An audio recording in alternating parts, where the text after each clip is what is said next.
La modernidad periférica ha sido entendida por algunos como cultura híbrida, dado el ambivalente discurso latinoamericano en su rechazo a la dominación europea, pero en la internalización de su misión civilizadora ha asumido la forma de un proceso de autocolonización que asume distintas formas en distintos contextos y periodos históricos. Una mirada austral pretende ser una visión alternativa desde la mal llamada periferia para abordar la globalización con ojos mejores para ver la patria, todos los jueves a las 18 por la RZ.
Muy buenas tardes, nos encontramos en una nueva edición de Una Mirada Austral, conducido por quien les habla, Erika Blum, y el gran Pepe Muñoz Afili. Gracias, Erika. Buenas tardes, Pepe. Buenas tardes, contento de volver a verte, después de pasar por un momento verdaderamente que se necesita la resistencia de un guerrero médico, que es asistir al odontólogo, pero contento por el invitado que tenemos hoy. Así es, Pepe. Al que vamos a comenzar haciéndole, primero lo vas a presentar vos, y yo voy a comenzar con una pequeña crítica que, como te dije al principio, cuando es de buena fe, es un aporte. Bueno, en el día de hoy contamos con la presencia de un gran compañero, de un joven abogado, Diego Masieri.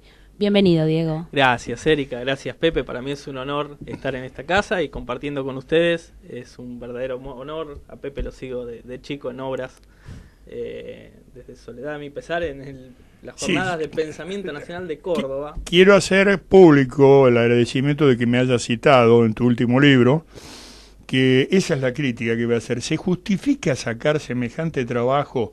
Más allá que es la defensa de nuestros derechos soberanos, pero que es, voy a comentar el título, ¿no? El Perduelis, que está dedicado a un personaje bufo, payasesco y siniestro, que es Fernando Iglesias, porque es verdaderamente escapado de la Galería del Hombroso. Yo lo pondría justamente en la tapa de un libro de patología forense de César el Hombroso. Pero es siniestro no solamente por su aspecto físico, más allá que muchas veces la cara es la manifestación del alma. Es siniestro por todo lo que es él, y por todo lo que proclama, específicamente con respecto a nuestra soberanía, la Antártida e islas del Atlántico Sur. Yo lo recuerdo, porque este es otro de los tantos productos, no de la Galería del Doctor Lombroso, sino de los abortos de Lilith. No se habla que la primera mujer de Adán no fue Eva, fue Lilith, y fue expulsada.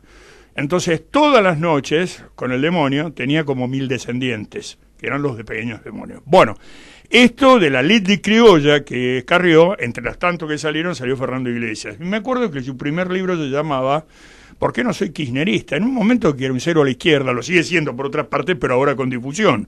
Porque esto es parte de la decadencia argentina. Es decir, en un principio, nosotros los nacionales teníamos como enemigos a Jorge Luis Borges y al radiógrafo de La Pampa, Ezequiel Martínez Estrada.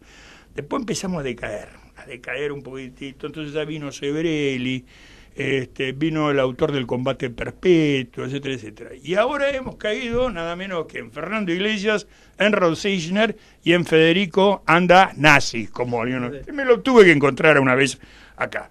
Es decir, nos hemos degradado nosotros como movimiento nacional y también se ha degradado el enemigo. De lo contrario no entenderíamos este grado de decadencia. Vos lo analizás muy bien en tu último libro, pero me gustaría que hagas hincapié en ese libro que vos dijiste que fue un impulso juvenil. Los impulsos juveniles son generalmente los mejores, que eran ni yanquis ni marxistas, que es un flor de esfuerzo que hiciste. Y aparte de eso lo tuviste que hacer inclusive con tu propio bolsillo también, porque yo sé lo que es la lucha por encontrar un editor. Sí, es editorial del autor, de hecho. Claro, no, pero actualmente los editores te piden que vos le pagues la imprenta y después te miren condescendientemente diciéndote, y de gracia que te edité, derecho de autor, olvídate. O te los arreglan, bueno, vos sabés cómo es esto. Pequeña anécdota. Mi padre hace mucho tiempo, obviamente, estoy hablando de acá de 50, era agregado cultural en Italia. Y en determinado momento, bueno, escribe La Europa Viva, que son reportajes a los grandes escritores de Europa. Y en París tiene oportunidad de concertar una entrevista con Ernest Hemingway. Y Hemingway lo espera en los Campos Elíseos tomando un whisky. Dice, antes de empezar el reportaje, ¿usted de qué nacionalidad es? Yo soy argentino. Ah, el único país en el mundo que no me paga derecho de autor. Esta entrevista terminó. Si quiere un whisky lo invito, pero la entrevista no.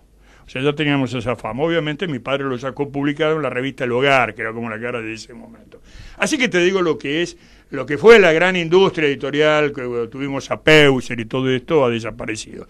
Quizás el último gran, y que no era argentino, porque había nacido en Valparaíso, editor nacional, era nuestro querido Arturo Peñalillo, que nosotros le hicimos un homenaje.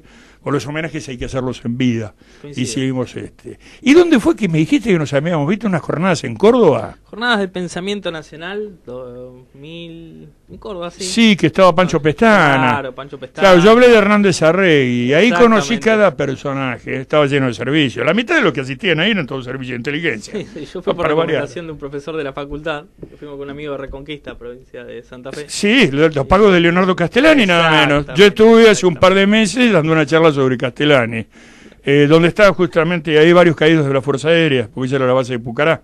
El teniente Yuquique era de Reconquista. El teniente Yuquique, un teniente de la Fuerza Aérea que murió en Isla Borbón, en un ataque comando de la SAS a la base que teníamos. Sí, conozco Reconquista. ¿Y vos fuiste con un profesor de allá? No, con un amigo de Reconquista también que estudiaba conmigo en la facultad. Y sí, era creo que la segunda jornada de Pensamiento Nacional, que ustedes presentaron el libro Malvinas, una causa nacional. Y yo ahí había adquirido Soledad mis pesares. Ah, sí, no, el segundo libro que nosotros sacamos, sí, Malvinas una causa nacional, y otro que era Malvinas la otra mirada, donde el capítulo mío, que lo volví a reeditar, ese capítulo en mi último libro, se llama Discurso y Medios, y que tiene que ver justamente con el autor que estamos nombrando, en el sentido, ¿cuál es el discurso que tiene el bando colonial? Porque acá hay un bando nacional y hay un bando colonial. Cuando me hablan de la grieta, digo, muchachos, la grieta empezó con el fusilamiento de Liniers. La grieta estaba cuando 30 respetables vecinos de Buenos Aires, en secreto, juran fidelidad a Jorge III durante la ocupación de Belfort. Así que no me vengan con que ustedes inventaron la grieta. ¿Qué grieta? Bombardeo de Plaza de Mayo, la gente que tiraban viva desde los aviones en el 76. Bueno, este hombre que representa justamente, es una de las expresiones del pensamiento colonial, defiende, por ejemplo, los tratados de Madrid, ¿no? Contámonos, no lo voy a hacer yo, voy a hacer ahora justamente comentario, pero los diversos capítulos de este último libro. Pero después volvamos al primero. Sí. Ese que es el que más me interesa. No, porque hay mucha confusión en este momento en ciertos compañeros que se inician en la militancia política de 20 y tantos años y desconocen varias cosas que lo van a aprender con el tiempo y otras que se la meten doblada. Entonces, en este momento, estamos hablando de que UNICEF acaba de declarar que el 50% de los niños en Argentina son pobres y tienen desnutrición, y tenés que ver a una señora, representante de los poderes públicos, diputada bastante famosa por ciertos promontorios que se puso, que se los pagamos todos, es decir, que se hizo las tetas, la señora Donda, diciendo, marque le pese a muchos, se va a imponer el idioma inclusivo. Están hablando del idioma inclusivo, en el estado de miseria que está cayendo en nuestro país, una desindustrialización desacelerada. Y si hablas de que no hay política de defensa, ya te dicen, con razón, tenés camisa negra. Digo lo mismo que vos, porque ustedes son fachos. Ellos entienden que la defensa es fascismo. Entonces no sé qué será Corea del Norte, qué será Cuba, qué será China. Mire, de por sí, si vamos al padre del liberalismo, por Adam Smith. Sí. En lo que atañe a la defensa nacional era más proteccionista que los propios autores proteccionistas. Lógico. Entonces, claro, nosotros haz lo que yo digo, pero no lo que yo hago. Y ese es el problema, creo, del liberalismo también actual.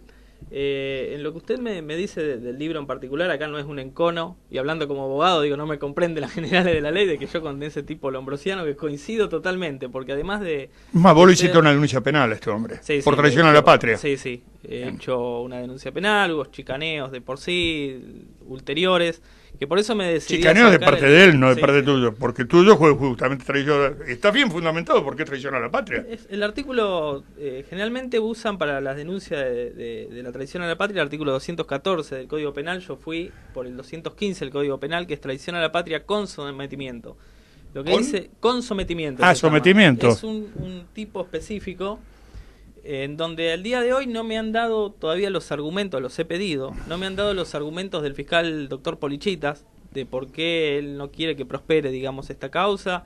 No se me dio explicación de si fue archivada, desestimada, si tiene curso.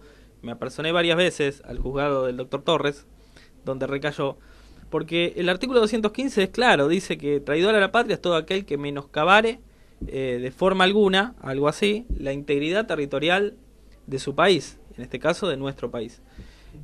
Acá no es que hay un encono personal con, valga la redundancia, con la persona del diputado nacional, sino con lo que él representa en cuanto a antitipo con reminiscencia a Aniceto Padilla. Sí, Saturnino Rodríguez Peña. Exactamente, porque es la versión ayornada de toda esa línea de pensamiento. O Rivadavia diciendo a Buenos Aires le conviene replegarse sobre sí misma y lo deja en Pampa y la Vía a San Martín.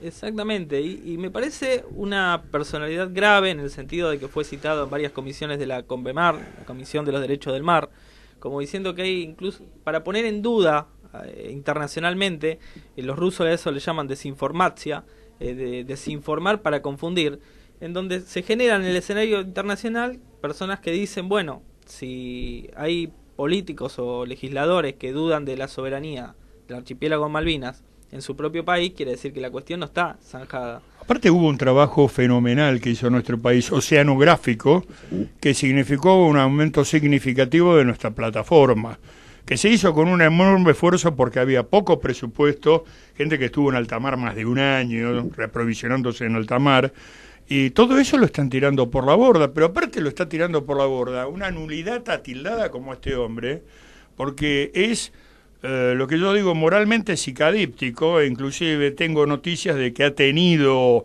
denuncias por pedofilia, o sea, moralmente psicadíptico, e intelectualmente nulo, y lo peor de todo es que con unas ínfulas terribles que se le dan justamente los medios. Claro, exactamente. Encima recurre todo el tiempo a sofismas y a galimatías, todo el tiempo, y creo que es la personalidad, no es para darle algún tipo de mérito, pero en cuanto a los sofistas argentinos creo que se lleva el primer premio a nivel histórico, por cómo tergiversa realidades históricas, sociológicas, geográficas, que de por sí en el 2012, firmaron un documento junto a la Nata, Beatriz Arlo, Sebrelli, y todos ellos firmaron un documento que fue... la autodeterminación de los Kelpers. Claro, exactamente. Sí, y el peor de todo, Luis Alberto Romero. Claro. Todos, y Vicente Palermo, todos nucleados en el Club Político Argentino, que se encuentran en la gran logia masónica del Club del Progreso. Coincido. Que está por acá cerca, ¿no? Exacto, coincido. Donde se suicidó, pobre, nadie sé si valía Leandro Alema, llegó y se pegó un tiro en el carruaje. Yo coincido con la mirada de Pepe respecto a este gran esfuerzo que has hecho, sobre todo porque leyendo el libro y, digamos, revisándolo un poco, cuando uno agarra un libro, yo tengo la costumbre de ir a ver, qué elementos utilizó para poder fundamentar esto. Veo que hay mucho trabajo de fuentes, hay mucho trabajo bibliográfico, digamos. Lo interesante del trabajo, creo que el personaje termina siendo solamente una excusa o una circunstancia para poder develar una realidad histórica, digamos, de ese pensamiento colonial, de ese pensamiento de la entrega, de ese pensamiento que también coincido con Pepe, se ha degradado a lo largo de la historia. Nosotros también nos hemos degradado, hemos bajado el nivel, digamos, de discusión porque, en el ring van dos, y más o menos parecidos, si no es muy injusto. Pero me parece interesante y rescato el trabajo bibliográfico que hiciste en el libro, y en desnudar quitar el velo a algo que constantemente estamos recibiendo como los portavoces oficiales de este modelo de desintegración, de este modelo de entrega total, que para quienes trabajamos con la historia, nos damos cuenta que es repetitivo, pero a su vez no deja de tener ciertas particularidades que lo hacen afín a esta época. Digo, ¿qué elementos vos, al haber hecho este trabajo, encontrás de novedosos en este tipo de personajes que hoy polulan por los medios de comunicación? Bueno, primero es, digamos, el coraje de presentar algo que antes lo pensaban subrepticio o indirectamente, en postularlo de manera pública, porque por años se han cuidado, salvo Bernardo Neusta, que decía qué lástima que los ingleses que vinieron a invadirnos no se quedaron, o otros de mucho más para atrás.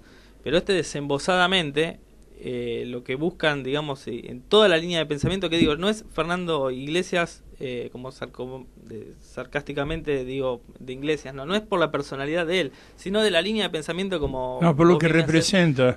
Porque no es solo el pensamiento desmalvinizador, sino que va atado a una nueva línea de pensamiento que ya venía de antaño, pero que se está afianzando, que es el del gobierno mundial y la necesidad de imponer patrones, digamos, de una sinarquía consolidada. Nuestros conceptos acá somos los tres peronistas, y Malvinas representa una piedra en el zapato para ese tipo de pensamientos, o por lo menos así lo entiendo yo. Para ellos el sentir de Malvinas como causa nacional es una amenaza a su pensamiento, que es mundialista, no universalista. Perón hablaba de universalismo, el mundialismo es otra cosa. La tercera posición es de lo que hablaba Perón, no la tercera vía. Y en lo que decís, justamente, lo que se trata de hacer es de sintetizar todo el discurso a lo largo de la historia, desmalvinizador, desde los puntos de vista históricos, pero con la estrategia justamente de ver y revelar las cuestiones que no están, o que tratan de confundir, por esto que digo de los tratados de la desinformacia, como por todos los medios tratamos de confundir al público en base a toda una concatenación de elementos políticos que están pasando, porque no por nada una periodista sale a hablar de las Islas Falkland, como salieron. La negociación que... Malvinas es el conflicto más largo a nivel diplomático actual. Pero, perdón, no es una periodista de Intratables, Infumables o todo esto. Era una periodista de la televisión pública. De la televisión pública. Del canal estatal. Del canal estatal, sí. Porque esto es gracioso gracioso hasta cierto punto, ¿no? El subnormal que nos gobierna en este momento, dijo, yo no entiendo los problemas de soberanía, porque no somos un país como Israel, nos sobra territorio, y entonces agregar Malvinas sería agregar déficit. Es decir, sus admirados ingleses son una manga de tarados que comen vidrio, rompen la guita, porque se vienen de 17.000 kilómetros a buscar déficit acá. Como si él no generara, como si él no generara déficit. A todo esto una deuda de 70.000 millones en el correo, más, porque así cualquiera es empresario. Si yo quiebro y después viene el Estado y me estatiza, pero perfecto, es lo mismo, no pongo más las expensas, no pongo más ABL, total vienen y me estatizan la deuda. Bueno, ese es el criterio de pensamiento. Ahora, andá a decirle a un brasileño vos, que se da 1 kilómetro cuadrado del Amazonas, que es inviable. Acordate que en la época de Caballo decían que Santiago del Estero era inviable. Eso se concatenaba también con la destrucción de los ferrocarriles, que era romper el sistema nervioso del país.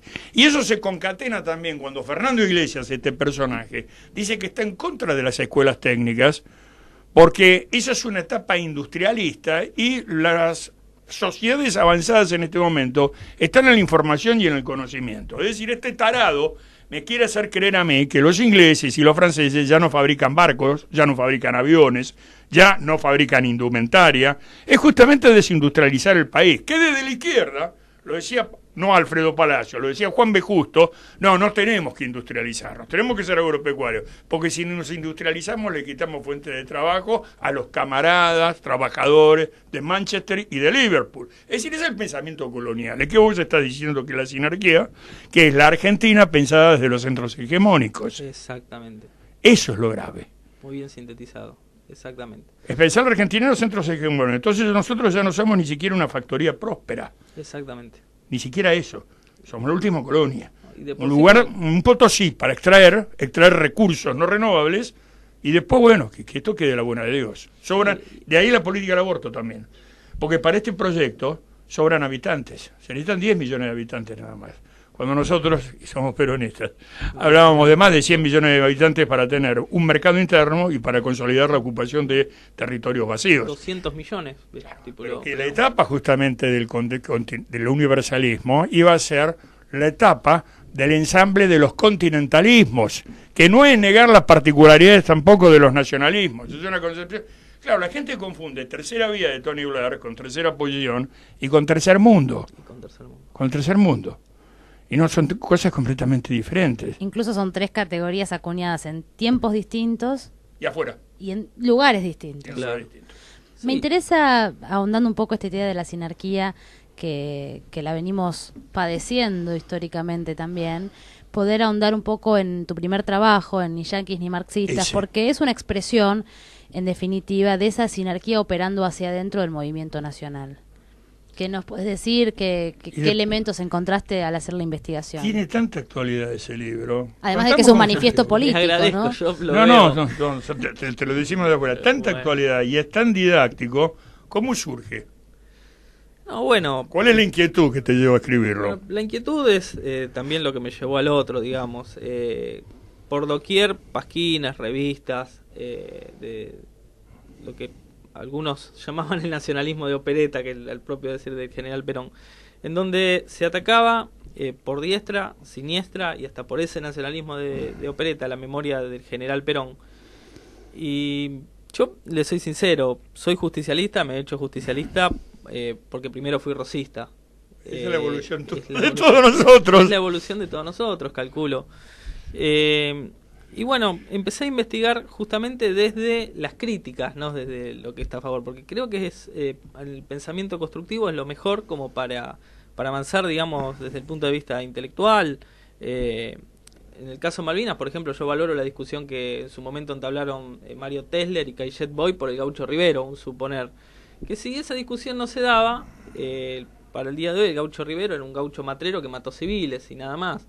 Entonces yo creo que, o por lo menos mi postura desde la construcción, lo mejor es la síntesis dialéctica, o sea, tesis, antítesis, síntesis, como para construir. Y a mí me gusta hacerlo desde lo que dice el otro, desde lo que dice el crítico, para no embaucarnos, digamos, con nuestro propio corazón y nuestras propias circunstancias, ¿no? Y es un sistema el tuyo, igual que el mío. También jaurechiano, en el sentido de cuando yo estoy confundido, me levanto a la mañana y veo TN o... no existía TN cuando estaba Jaureche. Jaureche abría el Diario de la Nación. Pero digamos que nosotros abrimos los diarios o vemos TN y hacemos exactamente lo contrario. Es decir, yo cómo veo las simpatías o antipatías de las figuras políticas. ¿Quiénes lo atacan? Es decir, ese sistema que vos estás viendo justamente, a partir del adversario, es que vos vas definiendo el campo propio. Claro. ¿Comenzaste así, viendo cuáles eran las críticas del gorilismo y el antiperonismo? Claro, cuáles en las críticas se puede ser selectivo o no. Al principio, como yo le digo, es de trinchera y lo hice cuando tenía 19 años. No es que tampoco tiene una postura y una claridad propia, digamos, de algunas cuestiones. Sobre todo me interesaba mucho la década del 70. Por eso la dedicación oficial fue para el expresidente María Estela Martínez de Perón. Sí, vos fuiste uno de los primeros en tener una defensa muy valiente, porque estaba solo en esa época, estabas completamente solo. Sí, y uno ve a esta altura del partido, no con perspectiva histórica, lo que fue el gobierno de Isabel comparado con el de ahora, y era Rosa Luxemburgo. Mejor. Era la pasionaria, mejor. Mucho mejor. Se le planta a Pinochet diciendo, no, general, acá las cuestiones soberanas son así. Saca al embajador en Londres, se pone el uniforme antártico y va a la Antártida a determinar soberanía, hace echar a cañonazos a un buque inglés, nacionaliza las bocas de expendio, se va prácticamente con una capacidad industrial en pleno funcionamiento, no está ociosa, y con muy poca deuda externa. Inmediatamente lo que hace la dictadura del 76, así como en el 55 fue meternos en el Fondo Monetario, en el 76 es generarnos una deuda externa monstruosa que no sabemos dónde está. Y lo que acaba de suceder ahora, bueno, ya entra en el terreno de lo escatológico, pero no en el sentido de las causas primeras y las causas últimas, sino de los hechos fisiológicos que dejamos en los baños, ¿no? Ese es el esquema.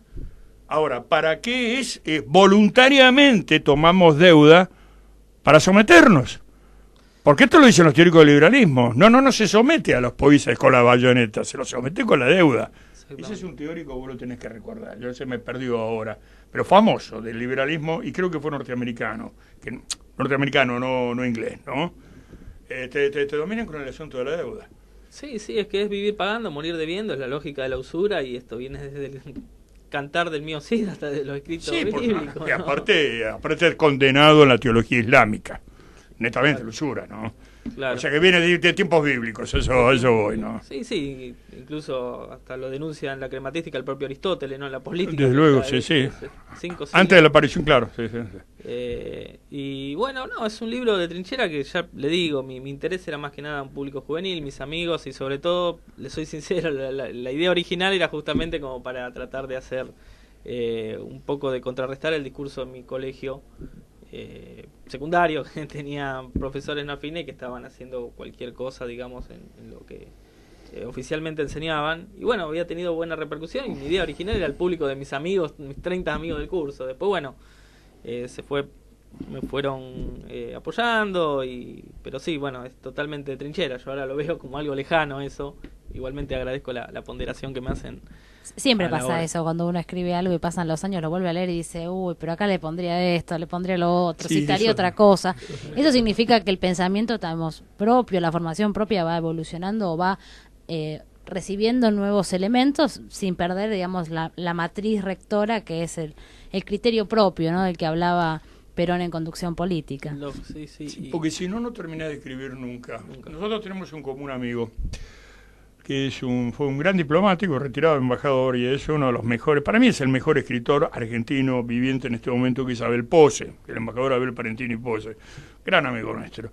Y una vez hablando le digo, bueno, ¿y qué es lo esencial para escribir, Abel? Porque él se dedica bastante a narrativa, más allá que es ensayista, ¿no? Tiene ensayos políticos bastante interesantes. Me dijo, el desparpajo. Es el desparpajo. Tienes que sentarte en la taza de café, agarrar y poner lo que te surge el desparpajo. Claro. Porque si caes en el perfeccionismo, lo que a vos te pasa, me pasa a mí. Yo veo Soledad de mis pesares y yo digo, ¿cómo tuve cara de editar esto? Y para mí es fantástico. Claro, y acabo de editar otro que lo estaba repasando el otro día. Ay, ¿me lo podés dedicar? No, pero este libro, no, dedícamelo, corazón, qué sé yo, que bueno, una amiga, ¿no? Y lo edité, esto fue hace 1 año y medio, 2 años, y ya directamente me dicen, ¿lo vas a reeditar? Le digo, ni loco.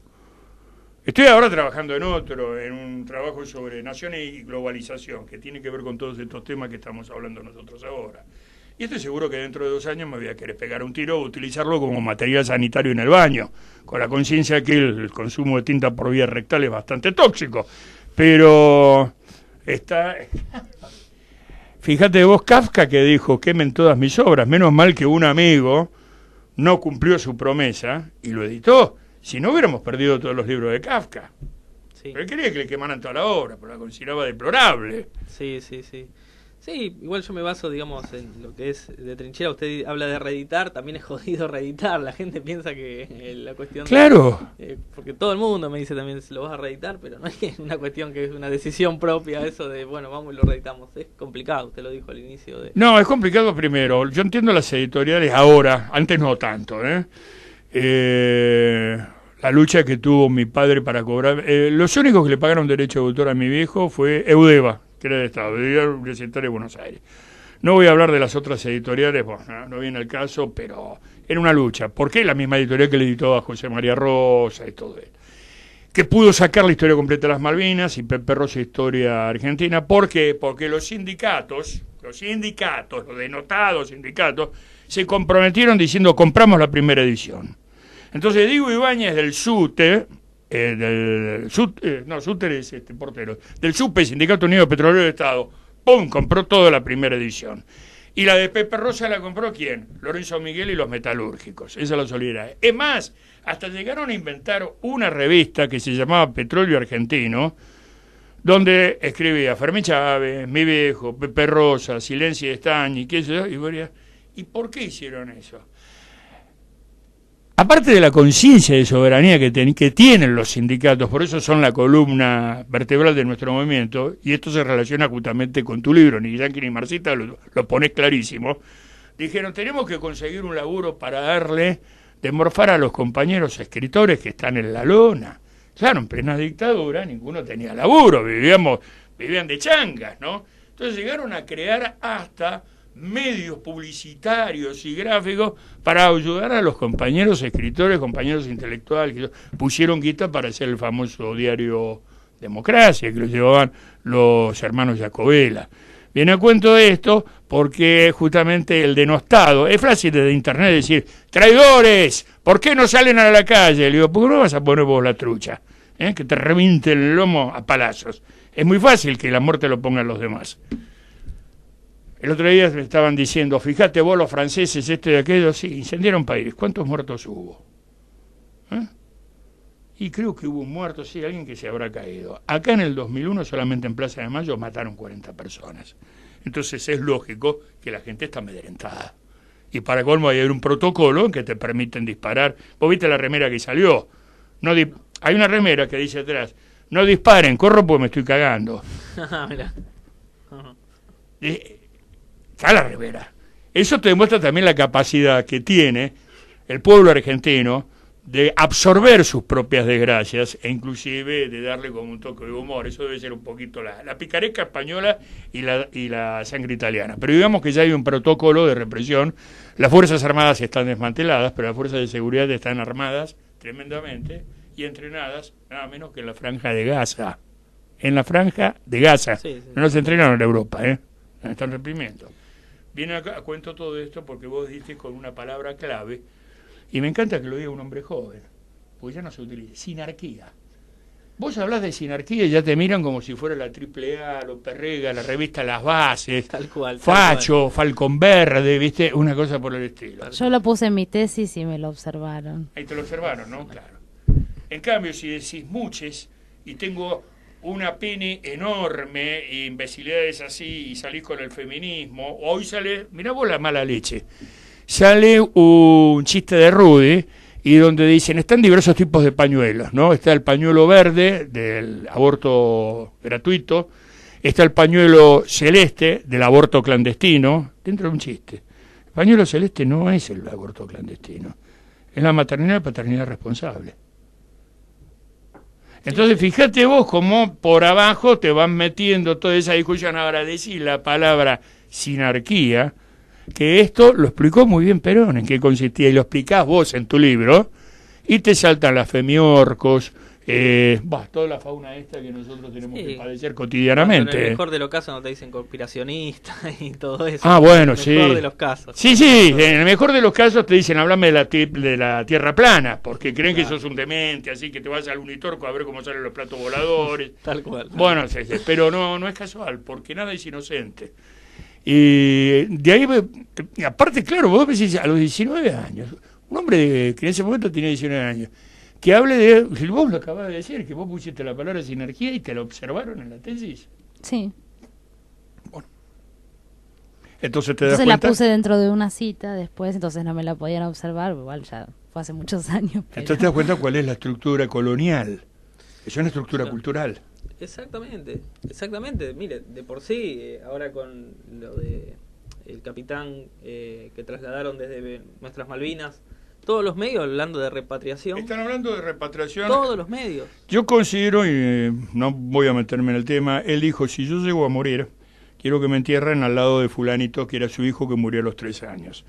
Que se respete la voluntad de este héroe que murió en combate, me parece correcto. Pero vos no podés hablar de repatriación. De retorno al continente es otra cuestión, porque él murió en su patria. Claro. Y no es... Pero cuando pones esas palabras, ya están dando... Porque en eso son habilísimos los ingleses. Te dicen, pero discúlpenme, usted me está diciendo que lo repatriaron, ¿significa que no era parte de su patria eso? Son habilísimos en eso. Basta nomás con ver las cuestiones diplomáticas a nivel internacional que lo argumentan. Bueno, actualmente no hay política diplomática, para nada. No, ellos sí la tienen, ese es el problema. Ellos, no, la política exterior de Argentina en este momento la determina el Foreign Office a través de 2 Muppets. Porque vos ves lo que fue la señora Malcorra y ves lo que es Faure ahora, y yo quiero unos iguales, pero de peluche para mi mesa de luz. Son Muppets. Porque hasta en eso, mira, parecen elegidos adrede. Vos ves lo que ha sido la reunión del G20, donde no ha habido ninguna propuesta, no sacamos absolutamente nada nosotros. Absolutamente nada. Hablan de inversiones que no van a venir jamás. ¿Quién va a invertir cuando? Acá lo que hay que hacer, no es generar inversiones, es impedir que el ahorro público se raque, que se raquen los capitales. De eso también hablas vos en el libro. Sí, sí. De la desindustrialización. Sí, sí, en parte de un todo, porque estábamos hablando cuando Erika dice de cómo también nosotros retrocedimos, y yo siempre que doy alguna que otra modesta charla en algún lado, yo siempre lo digo, yo tengo una formación universitaria, si se quiere, pero yo veo los debates de los años 50 y nosotros no le llegamos con educación universitaria ni a los pies a los debates de los sindicalistas, por ejemplo, Unión Ferroviaria. Si uno ve en los libros de acta las peleas que ven en esa época, y era gente de clase media, sin este tipo de formación, y nos superan, pero en todo, Pero en lo conocimiento filosófico, histórico. Lorenzo Pepe. Ojo, incluso Lorenzo Pepe, ferroviario. te comento algo a ver si compartís esta apreciación. También me sucedió, analizando los debates de los 70, el nivel de delirio de una izquierda despertada a trastiempo, a destiempo, con planteos que efectivamente, bueno, uno ve a la luz de los acontecimientos, vemos cuál es el resultado, pero sinceramente habían publicaciones también que eran estrafalarias. Digo, tenían argumentos en términos por ahí intelectuales, pero yo creo que los debates más interesantes incluso estaban en el ámbito de lo sindical, de aquellos sectores no ilustrados, supuestamente no ilustrados, porque ya la formación básica era contundente, no como ahora, pero también habían debates en el ámbito intelectual que eran cualquier cosa. No, ¿Te no, acuerdas de la sí, cuerda? Te sí. estoy diciendo, ¿te acordás como te puedo decir, te acordás de la vuelta obligado? Sí, Bueno, sí. no tenés idea, ¿no? De la cuarta posadista de Nahuel Moreno, que decía de que el socialismo iba a llegar cuando bajaran los platos voladores, porque los platos voladores significa una civilización tecnológicamente superior. Era la época del auge de Fabio Serpa, que ahora va a cumplir 90 años, y saludos a Fabio Serpa, que tiene razón. No, pero no es casual. Entonces significa que habían llegado al socialismo. Habíamos llegado ya. Había uno que se llamaba Silo, que era un santón.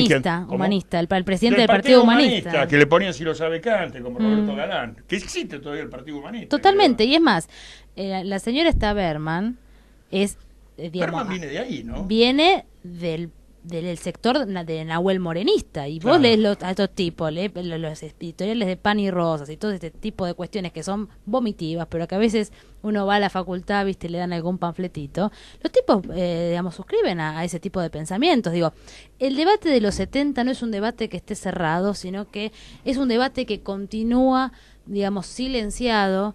Y en estos tiempos, yo siempre digo, Perón es la verdad y en algún punto la verdad triunfa, tarde o temprano la veremos nosotros o nuestros hijos. Es interesante, y quiero irme llegando a la mitad del programa, a la figura de Isabel Perón, porque yo observo que hace unos años uno defendía a Isabel Perón y te miraban con una cara, yo me he comido cada lío, o sea, además era muy chica y me costaba más que ahora discutir, unos líos tremendos, y la verdad es que ahora estoy observando que empieza a aparecer en buena hora, ¿no? En buena hora, porque es cuando uno empieza a indagar sobre la historia, y en eso te felicito tu trabajo, porque has logrado eso, y no solamente lo has hecho como un discurso o como algo solamente para salir a provocar, sino que te has comprometido en cuerpo y alma en ese sentido, porque has tenido la suerte de intercambiar epistolarmente con ella y de poder contactarte. Digo, me parece interesante eso, y me gustaría saber cuál fue tu experiencia. ¿Vos tuviste oportunidad de estar con ella en Madrid? No, tengo contacto con familia, permanente diría. Ella vive muy modesta. Sí, claro. No vive en provincia de Madrid, vive en Villanueva de la Cañada. Sí. Tiene 88 años, ahora 4 de febrero cumple sus años. Y yo digo, bueno, me van a matar algunos nacionalistas de opereta por la comparación, pero es prácticamente una vida cuasi paralela con Juan Manuel de Rosas en su conducta, en su austeridad. En su austeridad. Es una vida casi monástica, ¿no? Y Cuasi. en su austeridad. Tengo entendido por otra gente que... Sí, yo de hecho después del programa les hago escuchar algunos comentarios de ella a través de audio, pero cuando yo empecé a indagar sobre ella, primero eran también por una cuestión táctica, porque la persona que en esa época te defendía a la señora de Perón era porque doctrinariamente estaba en lo correcto y era lo más fácil, vos sabías que era con la gente que supuestamente, está bien que no hay nuevos rótulos que definan nuestra doctrina, pero si ya defendían a la señora de Perón era porque algo de formación y lealtad a lo largo del tiempo tenían en cuanto a formación, digo, genuina. Y siempre creo que como joven lo veía, primero como hombre nos tiene que dar vergüenza lo que sufrió esa mujer en total soledad, por un lado. Segundo, porque también, bueno, me da vergüenza como argentino la falta de reconocimiento de la señora, que es una exiliada política. Ella no puede pisar suelo patrio porque queda inmediatamente detenida.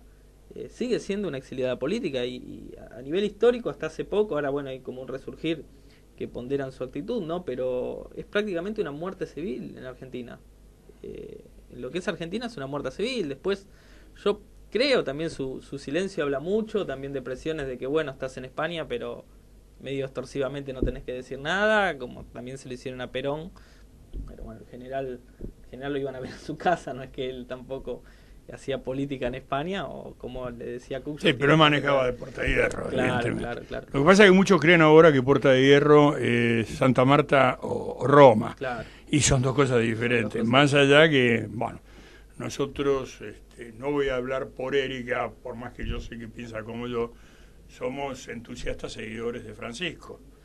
Porque cuando estábamos leyendo Laudato Si, yo lo leo. Y viene estos cuentos de justamente en Reconquista, ¿no? El padre Castellani. Y yo digo, yo esto lo leí. Hasta que agarro el modelo argentino para el proyecto nacional de Perón, digo, Bergoglio, con razón, anduviste cerca de los guardianes. Decía, hay una influencia de Perón de la Gran Siete. Y decía lo de Castellani porque dentro de esa enorme obra que tiene Castellani, que es el Chesterton argentino, hay uno que se llama Una fantasía, Juan 23, Juan 24, que es una novela fantástica que hace él en la década del 60 sobre el primer papa argentino. Y es casi profético, porque lo que le está pasando a Francisco es lo que le pasa a Pío Duca d'Eglia, que era un papa del interior, de Santiago del Estero o algo por el estilo, porque el Vaticano entra en crisis por una guerra mundial, dice hay que hacer una transición, más o menos como Benedicto XVI. ¿Y cómo lo hacemos? Busquemos algún cura de algún país de mierda ahí del tercer mundo, lo hacemos papa y después ponemos nosotros nuestra rosca. Y entonces buscan uno ahí en el fin del mundo, justamente, que es Pío Duca d'Eglia, que le pasa como a Francisco, se lo toma en serio el papado y quiere hacer una reforma. Bueno, que tiene que ver toda esta influencia justamente en el pensamiento del Papa, que por eso muchos van a pedir la bendición. Antes iban a pedir la bendición a Puerta de Hierro, entonces venían y cada uno que iba a Puerta de Hierro y hablaba, aunque sea dos palabras con Perón, que era cómo están los caniches, ya llegaba como representante. Ahora te sacás una foto con el Papa, que es lo que sucedió con Grabois y otros más, también ya son son procesos bastante similares, verdaderamente. Y el Papa se despide, vos fíjate qué interesante, del G20, no solamente el Papa no tuvo participación, sino que nos mandó una línea.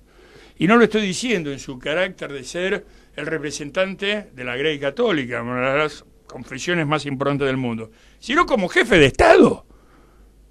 Es el jefe de Estado, también un Estado de 50 hectáreas, si vos querés, pero que maneja guita y que tiene ejército propio. Sobre todo. Tenés que verlo. ¿Qué ejército? No, cuando vos, sí, qué ejército, pero te digo fuera de broma, cuando vos estás en el interior del Vaticano, que es lo que me pasó a mí, que me equivoqué por un pasillo, y vi un tipo salido de la guerra de las galaxias, con visor nocturno, un fusil que parecía de rayo láser, me dice, señores, le digo, Svizzero, sí, un guardia suizo, pero claro, ya no estaba vestido como Miguel Ángel. No, es que es uno de los ejércitos más avisados del mundo. Pero imagínate que es un blanco caminando, Francisco, como también lo fue Perón. Ahora, amigos míos que estuvieron cerca me dijeron que ya a 2 cuadras vos te acercabas a Puerta de Hierro y ya la policía española, señor, ¿dónde va? Esto y aquello, estaba protegido. Y esto lo dijo en un programa, me lo dijo Guillermo Moreno, lo cual estuvo bastante valiente. Me decía, Francisco Franco todavía no le agradecimos que nos devolvió a Perón con vida. Coincido totalmente. Me dice, vos sabés la cantidad de tipos que mandaron para matarlo a él cuando estaba en Venezuela, cuando estaba con Rojas Pinilla, cuando estaba en República Dominicana, empezando por el bombardeo de Plaza de Mayo. Si cargaron 600 personas para matarlo a él. Sí. Dice, todavía no le agradecimos, digo lo que valiente lo de Guillermo Moreno, porque en este momento hablar de Franco es hablar del cuco. Y hoy, con todo el debate en España que lo quieren exhumar, profanar y no solamente en España, sino que acá esta izquierda tarada, la izquierda los progresimios, la izquierda lela, que está con todos estos debates, o tenés una mujer que el Estado argentino le está pagando el sueldo, que la señora Berman le dice, a mí el Estado argentino no me representa, devolvé la guita, hermana. Entonces, ¿quién te garpa? ¿El planeta Silium? No, ese lo banca el Alberto Rodríguez A. Sí, sí. Bueno, lo que es la izquierda quedó totalmente demostrado en lo que fue la cumbre del G20, que ahí Sí. quedó totalmente demostrado. Sí, pero son dañinos en el sentido que te manejan el discurso cultural de la política, y muchas veces, no voy a dar nombres acá porque pondría un compromiso, pero compañeros jóvenes que estaban completamente desorientados por las marcas de estos tipos, que después, claro, te leyeron a vos, nos escucharon a nosotros, empezaron a abrir y ahora se nos fueron del otro lado. Le dijo, che, pareces un facho. Me dijo, tuve el mejor maestro. Pero pero al principio estamos completamente... Mira, yo tuve el purgatorio de cursar la carrera de antropología en filosofía y letras. Me dijeron que ciencias sociales es peor. Pero yo te puedo decir lo que es el muladar de la calle Puan. Pero no los estudiantes, el cuerpo docente. Viven en otro mundo. Nosotros perdimos las elecciones, entre otras cuestiones, porque en vez de estar planteando una política habitacional, que la gente no puede estar durmiendo en la calle, tenías al señor Foster hablándote de identidades líquidas, hablándote en un idioma que nadie entendía un pomo. O a decirte, un gordo, Brienza, que era recontra antikirchnerista, porque inclusive sacó un libro que se llama Los Buscadores del Arca del Santo Grial en la Patagonia, que se lo dedica a Jorge Lanata, porque en el fondo todos fueron salieris de él.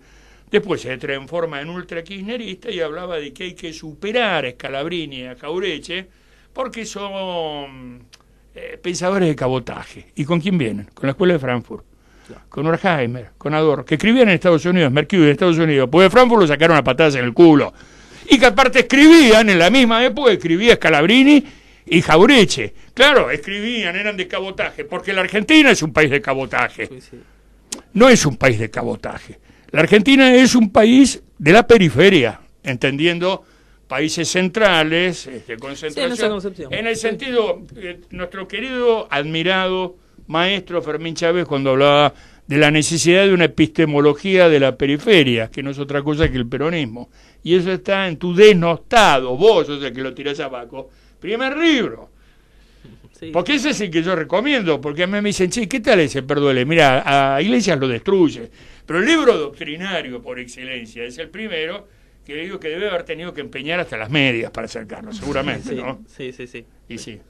Sí, me pasa con este también, no es que fue poner ese... No, que si yo saco este ensayo, yo estoy viendo justamente unos ahorros que tengo. Pero bueno, así es la Argentina. Sí, no, Bueno, está- vieron, con Hechos e Ideas lo que tenemos es que escribimos todos y aportamos todos. No, eso Eso claro. es verdad. El esfuerzo editorial, la cuarta época de Hechos e Ideas. Sí. Y en este sentido, digamos, artículo y va la guita. quiero rescatar justamente que en esos debatidos años 70, cuando vos mencionás la palabra sinarquía, a mí se me viene a la cabeza inmediatamente todas las editoriales de Hechos e Ideas que justamente le adjudicaba los problemas que se tenían en términos del gobierno de Perón y luego el gobierno de Isabel al poder de esa sinarquía, y hablaba en esos términos. Y asimismo también rescato los últimos 3 números de esa época, en la que lo dirigió la filósofa Amelia Podetti, que hoy lo toman para cualquier lado, y lamentablemente se lo quieren meter en esas universidades que son, digamos, grandes estafas. ¿A cuáles te referís? No voy a dar nombres, Bien. porque soy respetuosa. Sí. Pero esos últimos 3 números en los que se les dedicó específicamente a la defensa de Isabel Perón. Y en ese momento Isabel Perón le designa a Amelia Podetti la Secretaría de Cultura, en ese periodo corto pero contundente de gobierno. Digo, es interesante también empezar a rescatar a Isabel y a su vez a quienes acompañaron a Isabel en ese proceso, como Julio González, por ejemplo. Digo, vos que has tenido más contacto con ella, ¿qué nos podrías transmitir como Yo- misión o como acción para Yo el la presente? última vez que escuché por X circunstancia la voz de ella que contaban de su situación, del robo de los bienes de Perón, Sí. a mí se me puso la piel de gallina, sinceramente, de impotencia, porque digo, ¿cómo puede en su soledad, pobre señora, aguantar todo eso que vino no solo desde que estuvo presa y le metieron un cura confesor falso, su comida era lamida por un perro antes de tener que comerla, la pelaron a la bocha, la vestían de soldado, tuvo una úlcera, dijeron que se embarazó, sobre todo algunos relacionados con la iglesia decían que un capitán la embarazó, la trataron de todo. Una persecución constante que derivó, bueno, en la persecución judicial de los jueces Acosta y Ollarvide, su consecuente caída por las escaleras, que quebró su brazo y al día de hoy lo tiene inmovilizado, una cuestión de salud donde, bueno, la señora tiene hasta una suerte de hemiplegia facial muy pronunciada, y así todo, a mí me pone un poco la piel de gallina en el desagradecimiento, digamos, de ciudadanos, de los argentinos y sobre todo de los peronistas como una deuda pendiente. Yo por eso cuando empecé con los homenajes, era porque coincidía totalmente, los homenajes se hacen en vida, Claro. y en Aeroparque yo me emociono cuando paso por ahí, todavía sigue la placa que le pusimos porque fue el lugar de su secuestro, porque lo que hicieron fue un secuestro y extorsivo, el 24 de marzo de 1976, donde fue ella la primera de todas las víctimas del golpe y es para la que no hay ni memoria, ni verdad, ni justicia.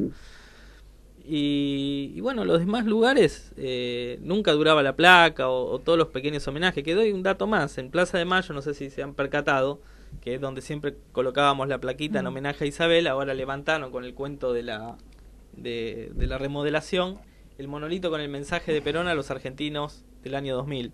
Yo mandé una carta documento pidiendo explicaciones que sí me la contestaron, que es graciosísimo, donde me dicen, y bueno, pero el año 2000 ya pasó, mire cuál es la explicación gubernamental. Sí, sí, se lo digo porque yo mandé una carta documento pidiendo varias cosas, porque hay una ley nacional y varios decretos que piden la entronización del busto en el Salón de los Bustos de Isabel y lo niegan desde todos los gobiernos para acá, incluso ahora se ha perdido hasta el busto.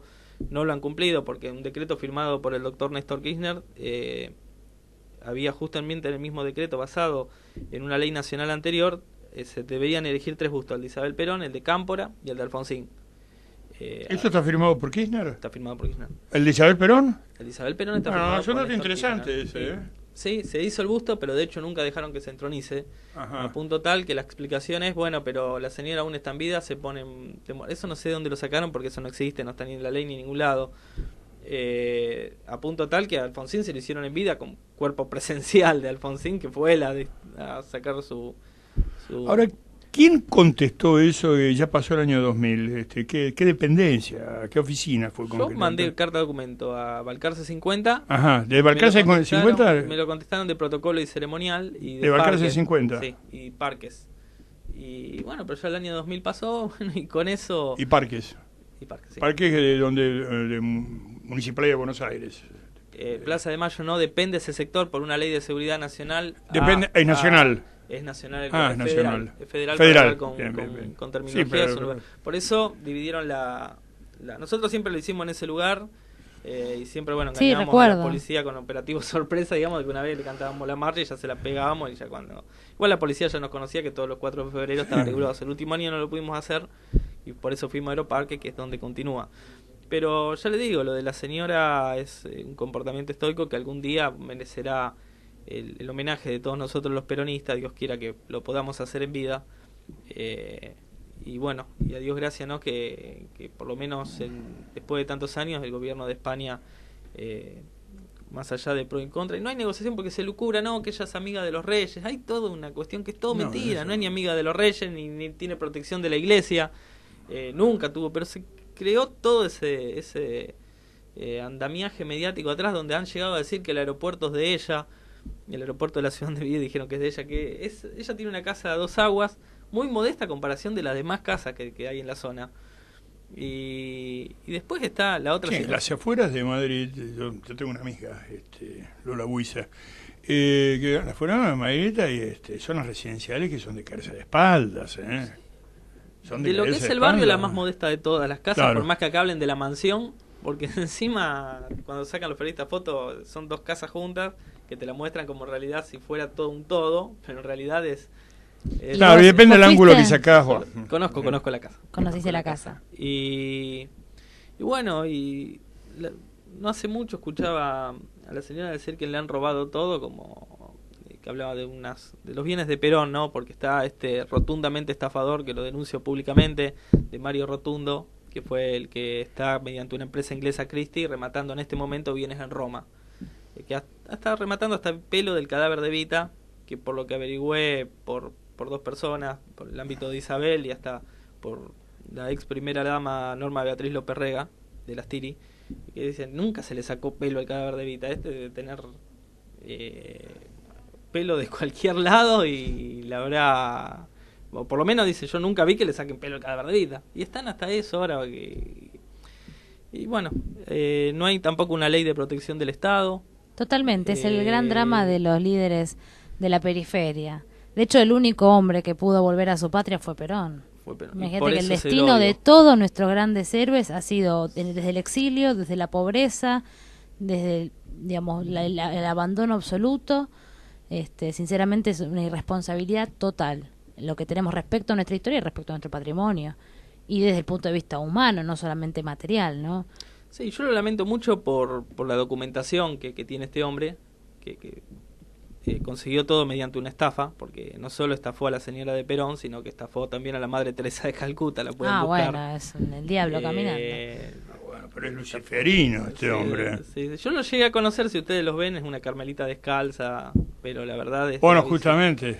Es una carmelita descalza en el trato, en todo, pero bueno... esas son las armas que tiene el diablo, justamente. Sí, y lamento mucho porque, bueno, hay un montón de material que si el Estado no lo recupera, eso se pierde, porque en los remates tampoco se sabe a dónde va el dinero de los remates. Sé que el doctor Lavaque en su momento también le hizo una denuncia, que supongo la habrán archivado. Supongo que la habrán archivado, quiero suponer, pero que el Estado argentino no recupere los bienes materiales, vaya y pase, pero la documentación, la biblioteca de Perón, es increíble, las cartas claro. de Perón, y que la principal documentación de ese periodo esté en Estados Unidos y no en la Argentina. Sobre todo. Y no haya un museo Perón de verdad. Bueno, tenemos más temas para seguir hablando, pero ya hemos llegado al final del programa. Queremos agradecerte, Diego, tu participación y esperamos contar nuevamente para otros temas y poder para otros temas. Participar en el próximo homenaje a Isabel Estoy encantado de conocerlo personalmente de vuelta, Pepe. Yo me había olvidado que estuvimos juntos en Córdoba, mirá vos. Sí, pero sí, fue en la época de las calendas griegas. No era tanto, escúchame. Era joven. No era, no sé bueno. ¿Cuándo habrá sido? ¿2000? Pero para mí el 2000 es la guerra de Troya. No, pero un poco más. 2004 habrá sido. La guerra de Troya. Bueno, continuaremos entonces en este programa, invitándote nuevamente, Diego. Muchas gracias, Diego. Muchas gracias. Usted, encantado de estar acá y con usted. Nos escuchamos el próximo jueves en otra edición de Una Mirada Austral.